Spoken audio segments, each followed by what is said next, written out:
Quem tem razão? Senhores, sejam todos bem-vindos. Eu vou começar com o Evandro, que está presencialmente aqui. Evandro, seja bem-vindo. Boa tarde a você. Nós temos uma demonstração clara de que houve, sim, uma deflação importante, embora alguns itens ainda resistam ali. A gente está vendo, por exemplo, o diesel no mês de julho, mas a própria Abicom está dizendo que tem uma possibilidade de queda até de 14%, dada a defasagem. Aqui está sendo cobrado um diesel mais caro do que no mercado internacional, que foi razão, inclusive, para a Petrobras subir o preço do diesel lá atrás.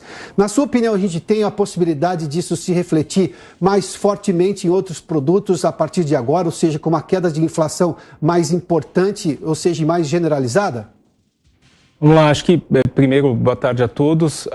O mais claro é que a gente passou do pico da inflação, né? Então, acho que isso a gente deixa para trás. Essa inflação de 2 dígitos deve começar a cair e não voltar mais no futuro próximo. Isso já tem que ser comemorado. Mas o que vai acontecer é uma mudança da inflação. Até agora a inflação estava muito concentrada em itens voláteis, itens que variam muito, que dependem de preços internacionais, que não dependem muito da economia aqui no Brasil, por exemplo, petróleo, por exemplo, outros combustíveis, algumas commodities, e vai começar a ser uma inflação, que a gente também conhece bem, infelizmente, que é uma inflação de serviços que continua muito alta.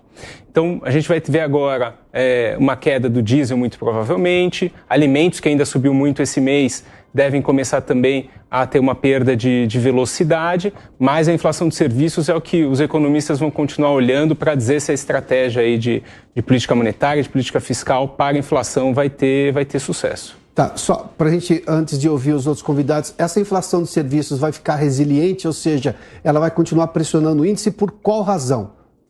Ela, principalmente por um aumento de salários que tem na economia, o mercado de trabalho está muito bom, muito acima do que se esperava. O mercado de trabalho está realmente muito mais pujante do que se esperava até há poucos meses atrás.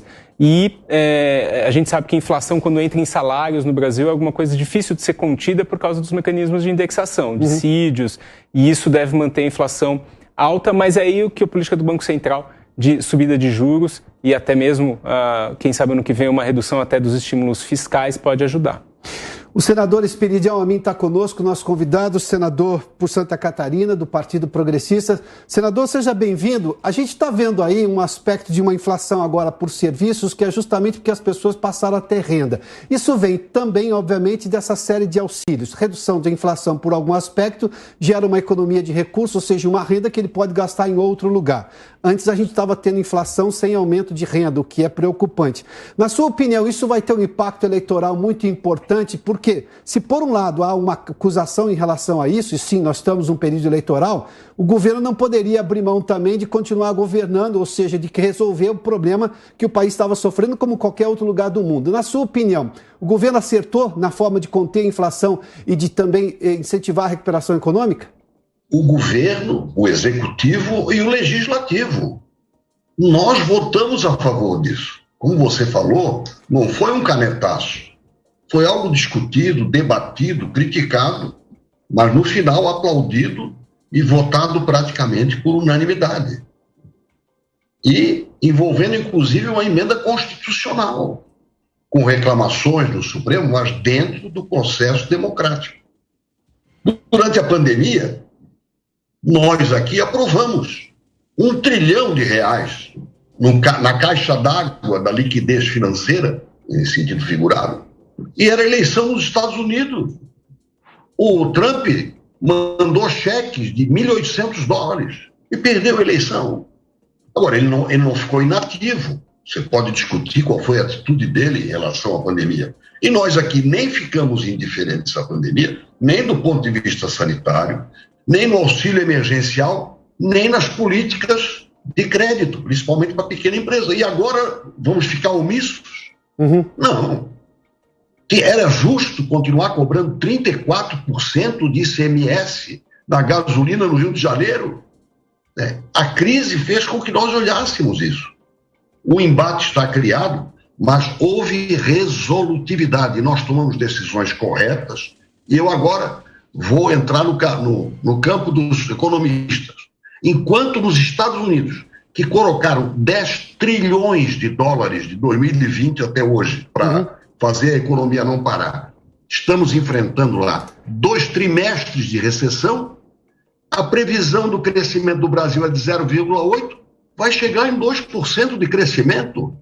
Nós estamos agindo mal, nós estamos agindo bem. E estamos socorrendo os mais necessitados. Porque a inflação não empobrece o bilionário. Ela aperta mesmo a vida do mais pobre. Congresso e governo agimos corretamente e temos que continuar vigilantes.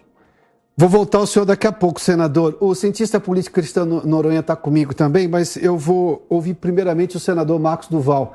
Senador, o senhor teme a acusação de se aproveitar do momento eleitoral?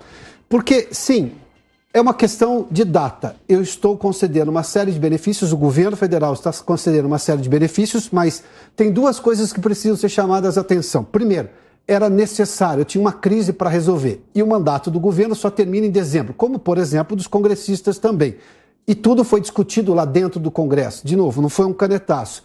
O senhor acha que essa pecha de que isso é uma medida eleitoreira pode gerar um mal-estar? Porque para quem está recebendo benefício e estava numa situação difícil, não vai pensar dessa maneira. E se eu olhar também para essa perspectiva de crescimento da economia maior do que se estimava lá no começo do ano, aliás, senador Esperidião Amin, era 0,3 segundo o boletim do Banco Central, lá que ouve os economistas e divulga sempre às segundas-feiras, esses bancos estão falando em 2,5%. Senador Marcos Duval, qual a sua opinião?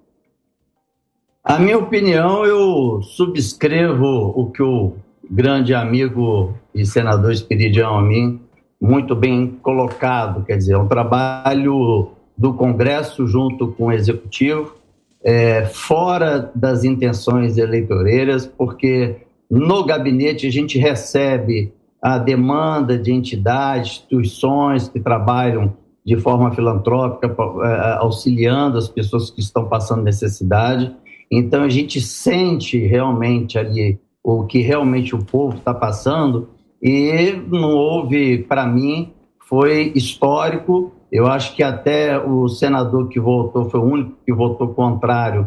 Eu acho que ele até confundiu, acho que a votação dele, porque seria 100% todo mundo votando favorável. Não tinha cenário e nem possibilidade de se discutir algo na questão política, né? Apesar de que, coincidentemente, estamos próximos a um momento político, mas a fome é o que prevaleceu no discurso dentro do parlamento. Nada foi discutido de dar um protagonismo para A ou para B, foram todos os partidos se juntaram, todos os partidos entenderam a necessidade que o Brasil estava passando, parar de ser aquela fala de mais se lá na frente, mas se isso não resolver, mas se nós realmente nos movimentamos, apostamos que seria uma grande solução, e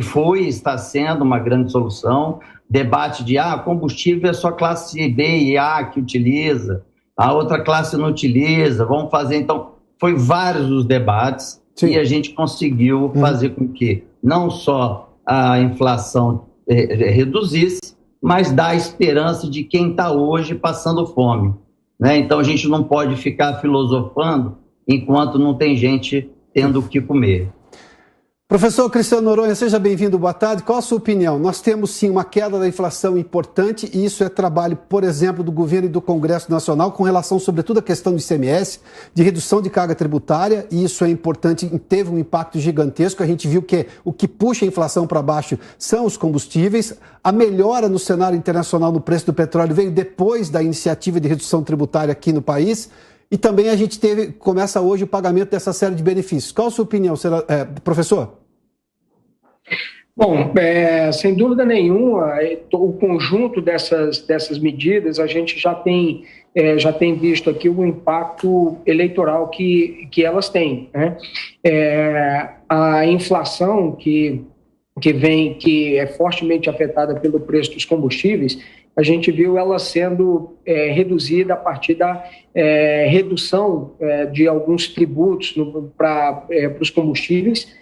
Nesse sentido, o projeto de lei estabelecendo o combustível, energia elétrica, telecomunicações e transporte como serviços essenciais com isso levando a alíquota para 18%, teve um fator fundamental nessa redução da inflação. Mas a gente percebe que essas coisas vão chegando gradativamente na população. Então, por isso mesmo, os institutos de pesquisa estão mostrando uma leve melhora, não é uma melhora substancial na popularidade do presidente da República e, consequentemente, nos seus índices de intenção de voto. Agora, o pagamento de hoje, né, que começa hoje com o Auxílio Brasil e também com voucher caminhoneiro, auxílio gás, vale lembrar que a questão do gás é uma questão crucial, especialmente para as famílias de baixa renda, isso deve sim causar um efeito mais imediato na popularidade do presidente e, consequentemente, nos seus índices de intenção de voto.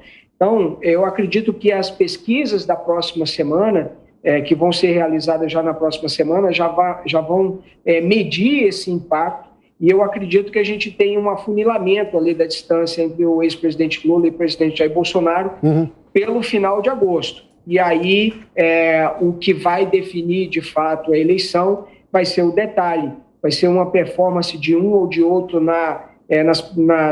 nos debates, em declarações, como que a economia vai chegar mais perto também do processo eleitoral. Evandro, volto a você, porque a preocupação dos economistas quando se tem algum benefício, um gasto maior, é justamente a questão fiscal. Mas é bom lembrar que este governo lá no primeiro ano tinha compromisso fiscal, aprovou a reforma da Previdência, enfim, o Congresso teve um esforço gigantesco e conseguiu se aprovar a reforma. Veio a pandemia, gastos que o mundo todo teve que fazer e, claro, não poderia deixar para depois. E mesmo neste ano agora, há uma recuperação fiscal também na capacidade de pagamento do país.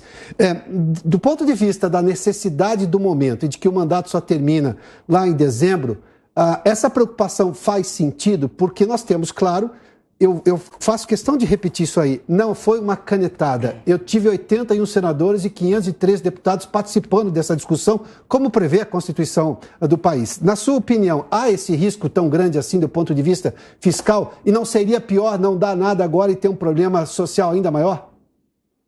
O risco fiscal existe, o Brasil nunca teve, na verdade, nesse período moderno, uma situação fiscal fácil. Essa situação piorou muito ali em 2015, 2014, 2015. A aprovação ali no governo Temer do teto de gastos foi fundamental para que a gente chegasse até aqui numa situação muito melhor do que a gente estava. A aprovação e o cumprimento do teto de gastos.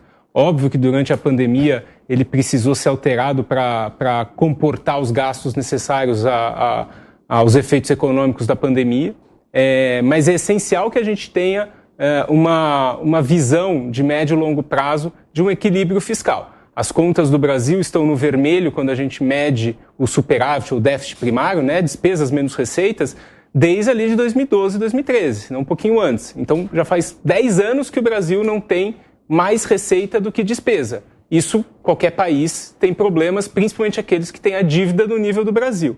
Então, é necessário, independente de governo A ou B, mas falando de contas públicas, ter uma visão do que vai acontecer para os próximos N anos, como o teto chegou até aqui, foram 6, 7 anos de teto, 6 anos, para os próximos 6 anos, qual vai ser o teto, qual vai ser a âncora, vai ser mais ligado à dívida pública, vai continuar controlando as despesas? É isso que acho que a gente está esperando com muita ansiedade dos candidatos à presidência da República, porque é o fundamental. A gente não está mais numa situação de calamidade de curtíssimo prazo, como a gente chegou em 2015, antes do impeachment, mas a gente está numa situação em que o médio prazo preocupa. Mas o fato de o governo ter usado dinheiro de arrecadação extraordinária não faz sentido por esse aspecto? Ou seja, preservou-se o orçamento que tinha previsto com o teto e está usando um dinheiro a mais que o governo, obviamente, viu uma necessidade social, se não usa, cria um drama social ainda maior. Dinheiro não é carimbado. Existe uma necessidade social que foi aumentada por causa da inflação, né? A gente vê preço de alimentos subindo esse mês, por exemplo, 1,5% preço de alimentos subindo no mês. Então, sim, era necessário já há algum tempo fazer alguma coisa e foi feito. Mas, do outro lado, o dinheiro não é carimbado. Não importa se foi excesso de arrecadação aqui, ali, nos estados, na federação, dinheiro é dinheiro. O fato é que o Brasil continua com as contas públicas no vermelho, mesmo com esse dito excesso de arrecadação. Então, vamos ver exatamente esse excesso de arrecadação para o futuro. Na minha opinião, isso é uma narrativa. Senador Esperidião Amin, como é que essa questão da preocupação fiscal foi levada em conta naquele momento da votação no Senado? O Senado que só teve um voto contrário aí, o senador Marcos Duval fez menção, que foi do senador José Serra aqui por São Paulo. Mas como é que o Congresso levou em conta esse assunto? Eu sou amigo pessoal do Serra e admirador, mas eu não lembro que ele votou. Eu prefiro falar das coisas boas. Nós não nos omitimos. Eu acho que todos os aspectos econômicos mostraram que na pandemia até a economia foi humana, porque as despesas emergenciais não comprometeram nenhum balanço do mundo, nem mesmo no Brasil, onde os economistas, com todo o meu respeito, são muito exigentes. Exige um equilíbrio que não é exigido do país que emite dinheiro, que são os Estados Unidos. 10 trilhões de emissão, altamente discutível quanto aos seus resultados, até porque o país está com 2 trimestres, nos Estados Unidos, de recessão. Então, a qualidade dos nossos gastos foi surpreendentemente boa. Socorremos exatamente aqueles que mais precisavam, parece até uma jaculatória da igreja, e estamos agora protegendo aqueles que mais precisam, que se não fossem protegidos agora morreriam. Assim como foi, ninguém pensou em déficit fiscal na hora de comprar vacina. E eu acho que esses remédios que estão sendo aplicados agora são tão ou mais eficazes do que a vacina. Nós estamos falando de comida, de gás. Vamos esperar morrer? Essa torcida é perigosa. Não faz agora, faz depois da eleição? Que história é essa? Vamos esperar deliberadamente que morram, que sofram mais, porque tem uma eleição? O governo não foi omisso. Eu me orgulho muito de não ter sido omisso, como não fui ao longo da minha vida, nos momentos de desespero, nas enchentes que o meu estado enfrentou e nos momentos difíceis do meu país. Tenho muito orgulho. Se eu um dia for condenado por alguém por ter votado nisso, eu irei em paz para onde tiver que ir. E acho que o Brasil vai chegar ao fim do ano causando inveja no mundo. No mundo, porque estaremos crescendo, espero que quase 3%, mas pelo menos mais de 2%, seguro, numa situação singular no mundo. Isso é muito bom.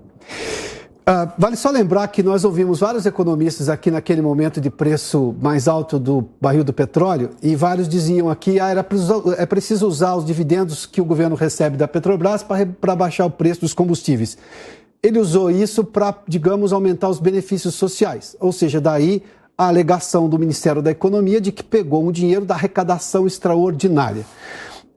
Normalmente nunca se quer fazer alguma coisa para se reclamar depois, há sempre uma reclamação e óbvio, uma preocupação de cada área ali. Senador Marcos Duval, diante desse aspecto, o senhor acha que isso era um dever que não poderia ser deixado para depois, em que pese o fato de ser um momento eleitoral? Olha, eu até, sendo muito sincero, eu fico até desconfortável de falar em momento eleitoral quando a gente está discutindo a necessidade das pessoas se alimentarem no Brasil. Durante a pandemia, assim, estávamos todos lá desesperados, num cenário que nunca ninguém vivenciou, perdendo amigos, como foram alguns senadores que morreram, e não tinha espaço para se discutir posições políticas.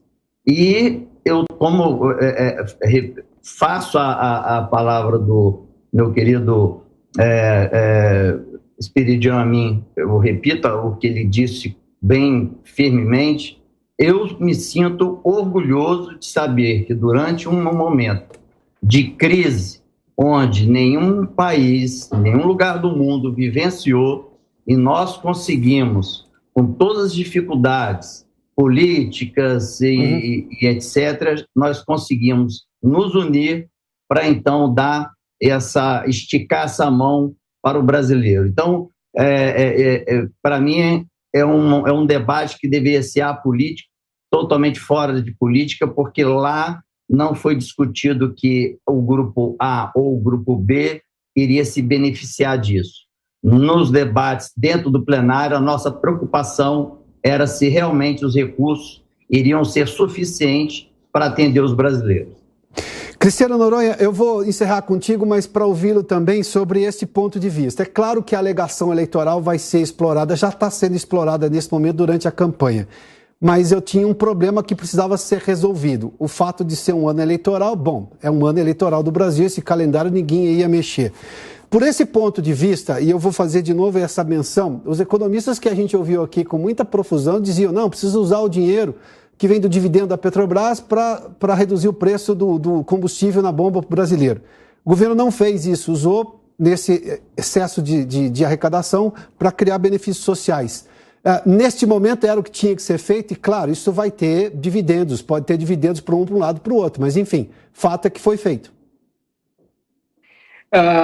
Piotr, eu vi os debates que aconteceram no Senado, obviamente que esse aspecto eleitoral, que isso era eleitoreiro, isso permeou os debates do plenário da Câmara e do Senado, isso foi utilizado, vi até parlamentares da oposição, obviamente tentando adiar a questão da votação. Então, a gente viu claramente uma disputa no plenário, tanto da Câmara quanto do Senado, dizendo que o governo era eleitoreiro, que o governo deveria ter feito isso antes e tudo mais. Todo esse debate aconteceu. Agora, o fato é, nenhum parlamentar em ano eleitoral gostaria de ter votado contra um projeto como esse, que, como falaram aqui os senadores Marco Duval e Esperidião Amin, a população realmente está precisando. A gente viu imagens de pessoas correndo atrás de caminhão do lixo para pegar resto de comida. Então, há claramente essa necessidade, havia essa... Agora, como foi falado aqui também, fica, depois disso, uma grande preocupação fiscal, porque a gente já vê o debate eleitoral, os candidatos falando que vão manter esse valor de R$600, que vai corrigir a tabela do imposto de renda. O Supremo Tribunal Federal está discutindo agora mesmo o reajuste de 18% para o Poder Judiciário, com os salários dos ministros supremos, sabe-se que ele é a referência do teto, e com isso há um aumento em cadeia para todo o funcionalismo público. Essas isenções para os combustíveis também, há um forte apelo para que isso fique no ano que vem. Enfim, e o que a gente vê como parte disso é que começa a ser discutido também elevação de carga tributária para conseguir compensar tudo isso. Fora que estados e municípios viram suas receitas caírem de forma considerável. Então, o setor público como um todo vai passar por dificuldade. Esse impacto, por exemplo, do reajuste para os servidores, para as enfermeiras, por exemplo, é 6 bi para os estados. Ainda tinha um dispositivo lá que garantia a reposição inflacionária. É um problema de voltar à indexação da economia também.